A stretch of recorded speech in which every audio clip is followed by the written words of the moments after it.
கையில போய் காட்ட சொல்றாங்க.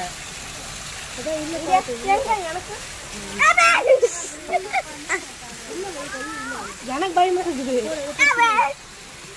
இந்நேரம் போன் விழுந்து போயிருக்கும் தண்ணியில பை. இது நம்ம இப்படி இருக்கு.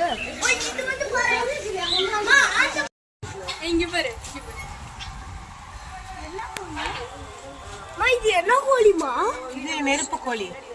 நெருப்பு கோழியா? நெருப்பு விடுவா? தொட்டு பார்க்கலாமா?